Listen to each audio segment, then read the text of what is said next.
Au cœur de la jungle de Bornéo, un Français protège les grands singes.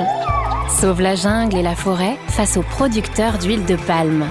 Il s'appelle Chani et il nous fait partager sa vie sur RZN Radio.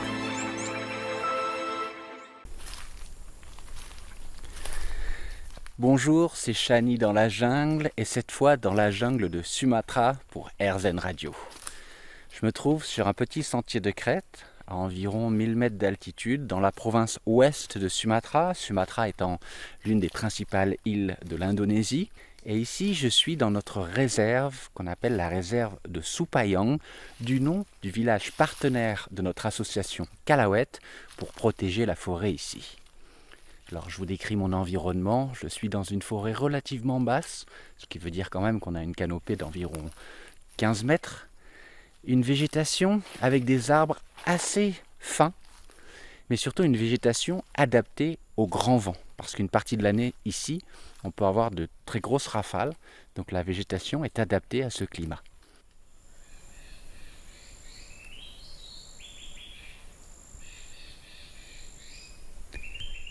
Alors c'est assez surprenant, comme il y a quelques oiseaux quand même, mais c'est assez surprenant comme cette forêt qui peut être extrêmement bruyante avec des gibbons, des siamangs qui chantent à certaines heures de la journée et à certains moments justement liés à la météo, eh bien elle peut être très silencieuse. Là il est 16h55, il commence à faire tard ici sur l'équateur, la nuit tombe assez vite. Et aujourd'hui, je vais vous parler d'une histoire extrêmement positive avec le retour d'un animal extrêmement charismatique dans cette forêt. Alors je vous explique comment on a sauvé cette forêt. Dans un premier temps, cette forêt a été attaquée dans les années 2005-2010 par l'industrie du bois. Et en 2010, on a pu négocier une parcelle de 90 hectares pour la protéger. Et en achetant cette parcelle, avec le soutien des populations locales, on a pu faire taire les tronçonneuses. Et en même temps qu'on interdisait le bûcheronnage, on a aussi interdit la chasse. Donc cette forêt est devenue un sanctuaire pour beaucoup d'animaux et aujourd'hui encore on peut observer en plein jour des sangliers, des mounjaks, vous savez ces petits chevreuils, mais aussi des tapirs. Et il y a un animal qui depuis des décennies avait disparu de cette forêt et les gens en parlaient presque comme une légende. Cet animal, il passe régulièrement sur le même sentier où je me trouve actuellement, ce sentier de crête, il y passe pour patrouiller. Il s'agit du tigre. Le tigre avait disparu par manque de proie et à cause des activités humaines dans cette forêt.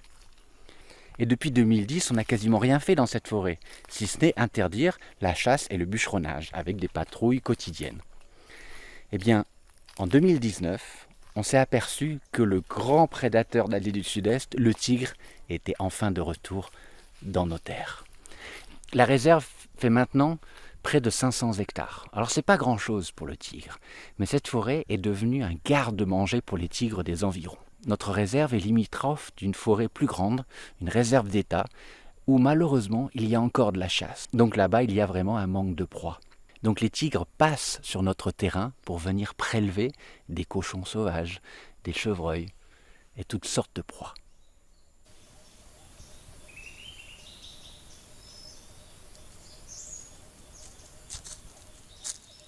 Avec nos caméras trappes, et c'est comme ça qu'on s'est aperçu du retour du tigre, nos pièges photographiques, aujourd'hui on suit 4 individus qui régulièrement passent par nos terrains. Donc encore une fois, 500 hectares, c'est pas grand-chose pour le tigre. Mais ça suffit à faire en sorte qu'ils restent dans les environs, parce qu'encore une fois, ici, ils trouvent tous les animaux dont ils ont besoin pour se nourrir, en sachant qu'il faut au moins qu'un tigre tue une grosse proie par semaine. Alors sur ce sentier, j'aime bien venir m'y promener comme ça en fin de journée, parce que c'est là où j'ai le plus de chances de pouvoir tomber face à face avec un tigre.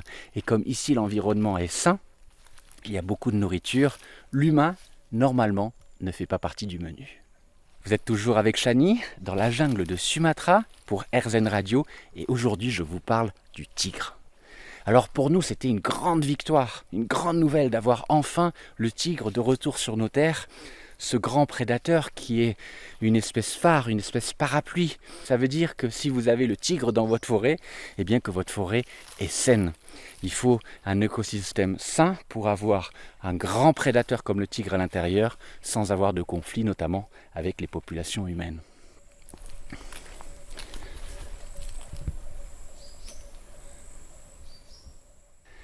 Alors évidemment qu'il y a des challenges avec le retour du tigre. Les gens ici étaient tous très contents d'avoir cette nouvelle. Et comme nous, régulièrement, les villageois qui peuvent se déplacer comme ça sur les sentiers de crête, sur les collines, vont comme ça apercevoir aujourd'hui des traces de tigres au sol, dans la boue. Le tigre de Sumatra, c'est le tigre le plus menacé au monde. Donc c'est une grande satisfaction de savoir que certains individus vivent ici en toute sécurité et peuvent y chasser. Donc évidemment, le retour du tigre dans cette forêt amène aussi de nouveaux challenges.